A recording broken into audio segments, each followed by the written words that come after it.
തേനും മയമ്മ ചാനലിലേക്ക് എല്ലാവർക്കും സ്വാഗതം.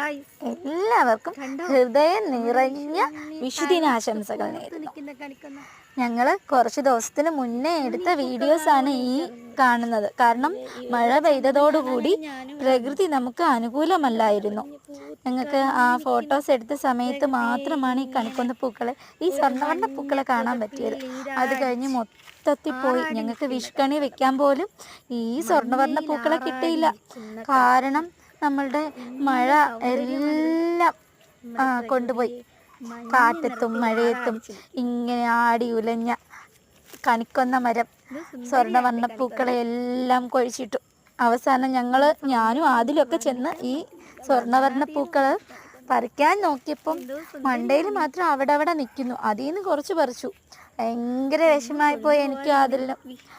അതിൽ പറയാറുണ്ട്, അമ്മ നമുക്കിത് വിഷുവിന് വയ്ക്കാൻ പറ്റുമോ എന്നൊക്കെ ഇങ്ങനെ സംശയം പ്രകടിപ്പിച്ചു. നമ്മൾ ഇതിൻ്റെ ചോട്ടിൽ നിന്നപ്പോൾ നല്ല കുയിൽനാദമൊക്കെ കേട്ട്. കുയിലൊക്കെ ഇങ്ങനെ അതിൻ്റെ മരക്കൊമ്പിൽ ഇങ്ങനെ വന്നിരുന്ന് ഇങ്ങനെ ചിലച്ചോണ്ടിരിക്കുന്നു. എനിക്ക് അപ്പം ഓടക്കുഴലിൻ്റെ വിളിയാണ് ഓർമ്മ വന്നത്. കൃഷ്ണൻ്റെ, നമ്മുടെ ഉണ്ണിക്കണ്ണൻ്റെ. ഈ മലയാളികൾക്കും പ്രപഞ്ചത്തിലുള്ള എല്ലാവർക്കും എൻ്റെ ഹൃദയം നിറഞ്ഞ വിഷുദിനാശംസകൾ. എൻ്റെയും ആദിലിൻ്റെയും ഞങ്ങളുടെ കുടുംബത്തിൻ്റെയും എല്ലാ നല്ല ഒരു വിഷുദിനാശംസകൾ നേരുന്നു. എന്ത് ചന്തമാ, മഞ്ഞ നിറത്തിൽ ആറാടി നിൽക്കുന്ന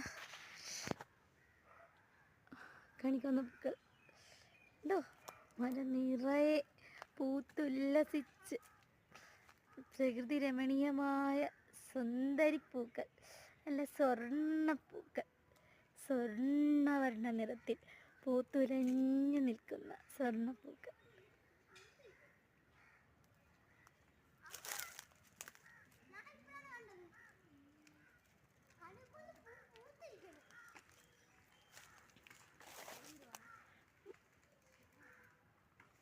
നമ്മുടെ ആതുല് വരുന്നുണ്ട്.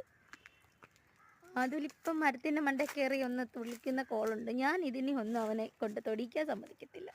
എനിക്ക് അത്രയ്ക്ക് പൂക്കളെയൊക്കെ ഭയങ്കര ഇഷ്ടമാണ്. അവൻ ഇവിടെ വന്ന് നിൽക്കുന്നുണ്ട്, കണ്ടോ? മരത്തിൻ്റെ ചോട്ടിൽ നോക്കുക, ഇനി അടുത്ത ഏത് പണി ഒപ്പിക്കാമെന്ന് പറഞ്ഞു.